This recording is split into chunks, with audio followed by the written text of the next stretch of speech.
süni intellektə həkim gözü ilə baxır, kimi dost, kimi məsləhətçi. Nə bişirim, necə sağalım kimi sualların cavabını da süni intellekt əsaslı proqramlardan axtarırıq. Artıq o, filmlərin mövzusu deyil, həyatımızın hər sahəsindədir. Təhsildən səhiyyəyə, mediadan incəsənətə qədər.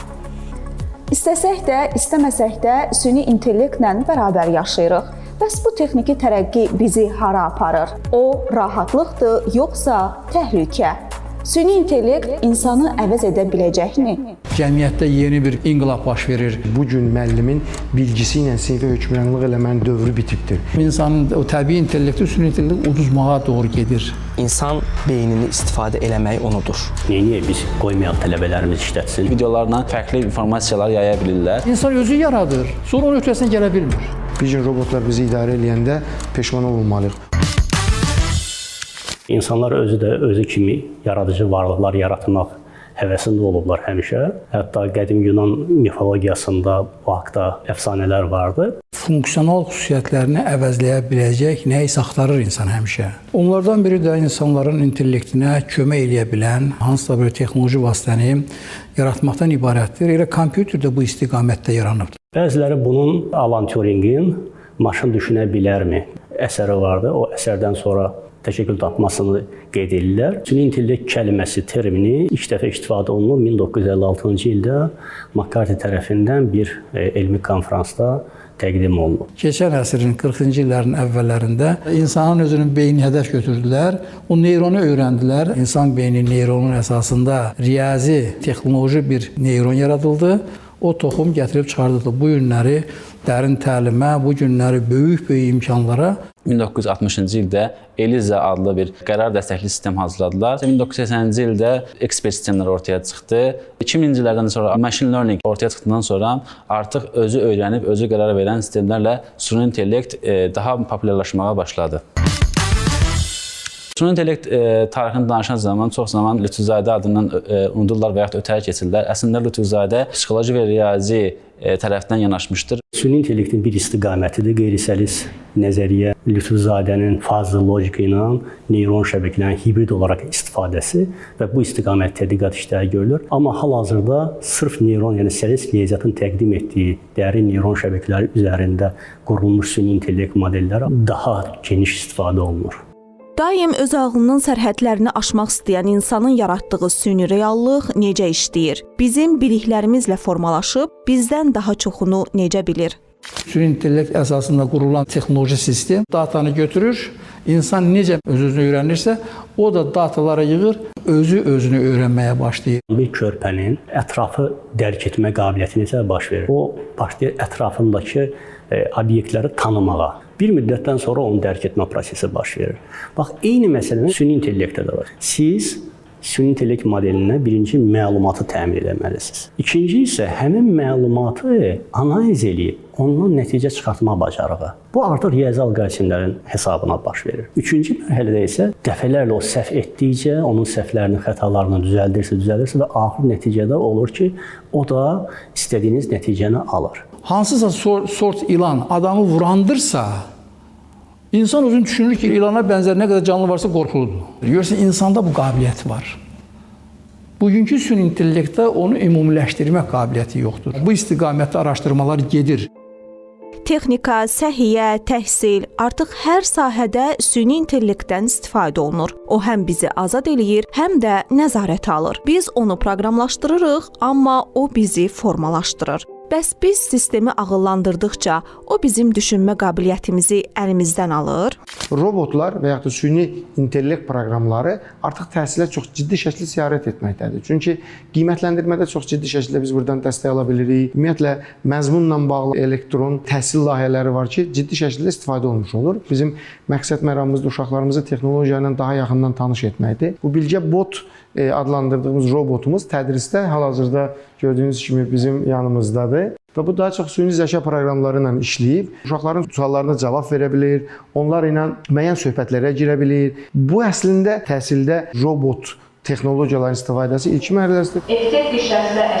Düşünək ki, bir süni intellekt müəllimi var və o dərs keçməyə başlayır. Emosional və empati qura bilmədiyi üçün qarşı tərəfi anlaya bilmir və sanır ki, əgər tələbə sakit qalıbsa, deməli bunu başa düşübdür. Əslində bu tələbə qorxub susa da bilər və bu zaman düzgün nəticə olmaya da bilər. Robot gözlər, sensorları ilə sinifdə şagirdlərin hansının yuxulu olduğu, yorğun olduğu robotlar görə bilir. Onu özü üçün belə deyə analiz edə bilir, raport verə bilir ki, və bu uşaq ilə məsələn diqqətdən yayınıb və yaxud da bu prosesə cəlb olunmadı.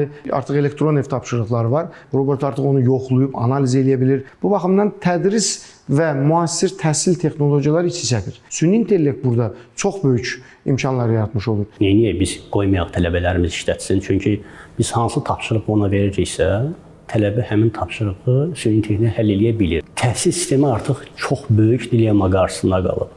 Biz bunu icazə verək, yoxsa verməyək. Hansısa bir tələbə öz dərs prosesi zamanı süni intellektdən istifadə eləyirsə və özünün elədiyi üsulla onu müqayisə eləyirsə, öz səhvlərini satmağa çalışırsa və ya da süni intellektin səhvlərini tapmağa çalışırsa, bu onu inkişaf elətdirəcək. Yox, əgər heç bir şey eləməyib, ancaq hər şeyi süni intellektin üstünə atsa, onda həmin düşünmə qabiliyyətində də problem yaranacaq və ya da onun biliklərinin öyrənilməsində də problem yaranacaq. Bir yoxlayaq robotumuzu ki, görək nə bilir. Bilgə bot, Zəfər günü nə ilə bağlı, nə vaxt elan olunmuşdur? Zəfər günü Azərbaycan Respublikasında hər il 8 noyabr tarixində qeyd olunur.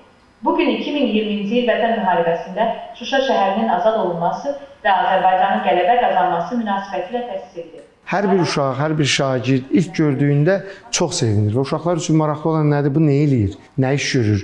Bundan danışmaq istəyir, toxunmaq istəyir, daha çox şəkil çəkdirmək istəyir və verilən suallarına bir də görsən etiraz eləmiş olurlar. İnsanı əvəz eləməyəcək, mümkün də deyil. Amma bu günün tələbidir. Biz də bunu tanış eləməklə uşaqlarımızda yeni bir dünyaya açılım yaratmış oluruq. Əgər biz özümüz robot düzəltməsək, robot idarə edə bilməsək, bir gün robotlar bizi idarə eləyəndə peşman olmalıyıq. Düşünmə, araşdırma. Sənin yerinə düşünən və araşdıran biri var.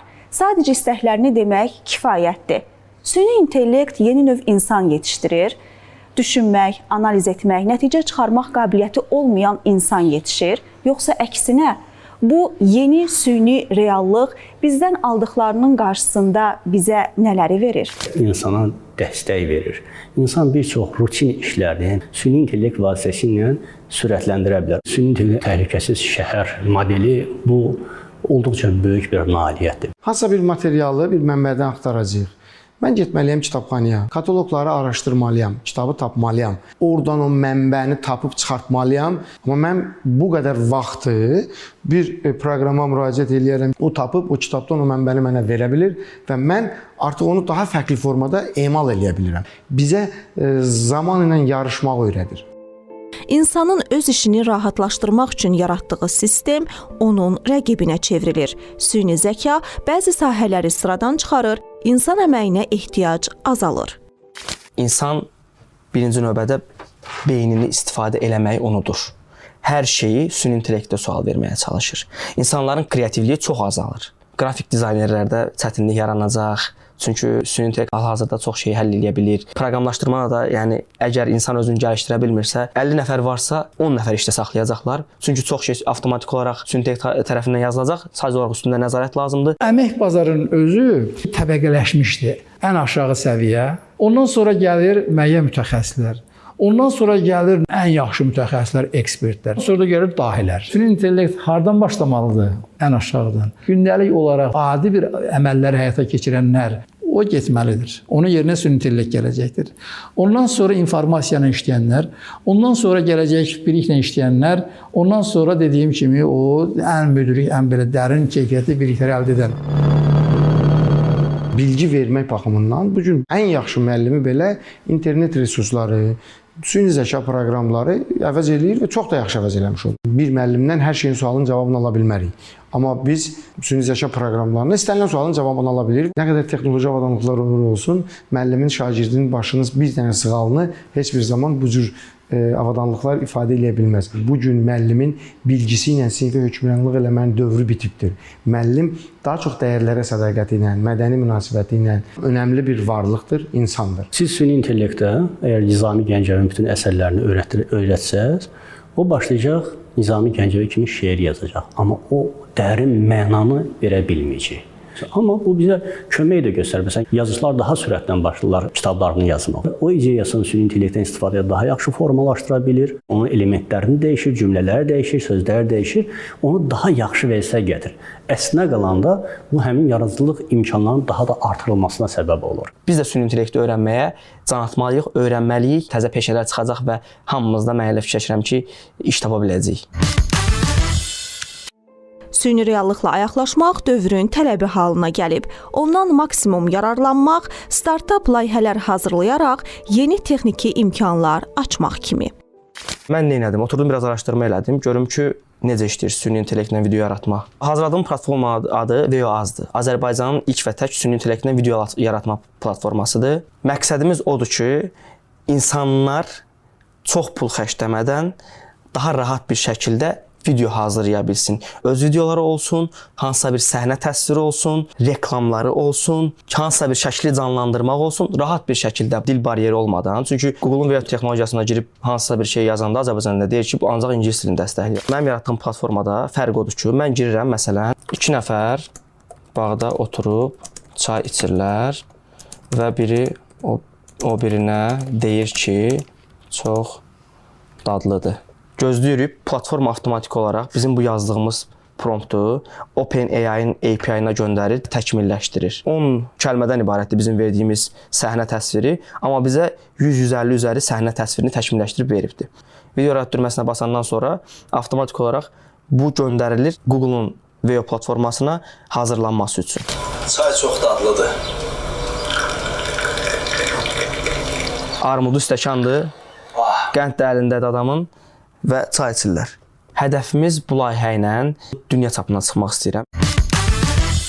Sosial şəbəkələr siz artıq ona üzv olursa, oradakı bütün kommentləriniz, oradakı şəkilləriniz, dostlarınızla olan söhbətlər, hər bir şey artıq sizin deyil, artıq üçüncü tərəfindir. Deepfake elə bir texnologiyadır ki, artıq insanların üzü ifadəsi, səsi, mimikası, bütün məlumatlarını əldə etdikdən sonra o insanların təzahüründə videolar hazırlana bilir və həmin videolarla fərqli informasiyalar yaya bilirlər. Hal-hazırda bir çox jurnallarda tələb kimi deyilir ki, siz süni intellekt istifadə edə bilərsiniz, amma onu qeyd edin öz əsərinizə. Bu artıq ziyanlı bir şey də deyil. Hətta mən deyərdim ki, süni intellekt istifadə etmir yazıcı. Bu indiki dövrdə bu özü də bir nöqsandır.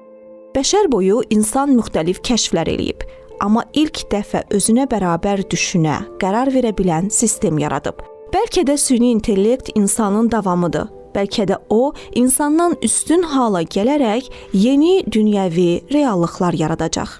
Mən inanıram ki, o düşünmə qabiliyyətinə malik olacaq. Sanki düşünmə qabiliyyəti, amma düşünmə deyil. Amma onun yenə də insan intellektini qabaqlamaq gücü yoxdur. İnsanın intellektinin özünün reallaşdığı mühit hansıdır? İnsanın bədənidir. Nə qədər yaşayır insan? Bu bioloji varlıqdır, bu bioloji köhnəlir, qocalır. Süni intellektin sən gör nə qədər imkanları var ki, harda desən yaşaya bilər. Hələlik mən bunun formal tərəfini görürəm ki, o bundan üstündür. Bir insan nə qədər yaddaşı var ki, məlumat saxlaya bilər. Amma bugünkü süni intellektin sərəncamı da bütün dünyanın internetidir.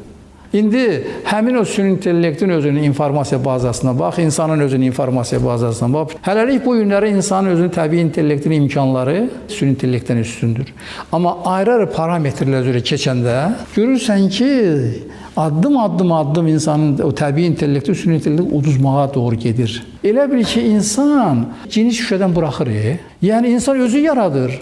Sonra onun ötəsinə gələ bilmir. İnsan amma yaradıcı varlıqdır və hər dəfə o daha yeni məlumatları istehsal edə bilər və o baxımdan süni intellektin insana çatmaq ehtimalı azdır. Bugünkü bizi təəccübləndirən süni intellekt hələ onun beşikdə olan çağa dövrüdür. Bugünkü superkompüter yox, o gələcəkdə olan superkompüter bir.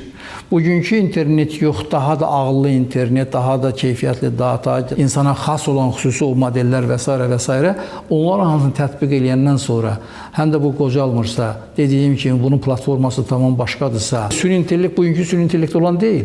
O artıq insana müəyyən köməkçi yox, insan ona köməkçi olacaqdır. cəmiyyətdə yeni bir inqilab baş verir. Kobotlar deyirlər. Yəni evdə tibb bacılıq eləyən, sənə yemək bişirən, yemək gətirən, qapını açan, onu açan sənin evdə üzvlərin olacaqdır. İnsan cəmiyyətimiz buna deyirlər sosio-texnoloji cəmiyyətə çevriləcəkdir. Mən elə fikirləşirəm ki, süni intellekt insandan üstün ola bilməz. Çünki insanın ruhu var. Bəşəriyyəti sadəcə insanlar məhv edə bilər. Heç bir robotlar, heç bir texnologiyalar bəşəriyyətin məhvinə qadir deyillər. Onu yaradan da insandır, idarə edən də insandır. Çalışır ki, süni intellekt daha da inkişaf eləsin, daha da böyük imkanlara malik olsun və bəşəriyyət ondan faydalansın. Biz onu istifadə etdiyimiz zaman bizə bir köməkçi kimi görməliyik. Tarazlıq olmalıdır. Mən süni intellektə müsbət baxıram və insanlıq üçün bir dəyər sayıram. Süni intellekt yenicə ayaq açsa da sürətlə irəliləyir. O insanı əvəz edəcək, yoxsa yalnız onun imkanlarını genişləndirməklə kifayətlənəcək? Bu suala cavablar müxtəlifdir. Texnologiya nə qədər ağıllı olsa da onu yönləndirən insandır deyə düşünənlər çoxdur. Yəqin ki, ən doğru cavabı zaman özü verəcək.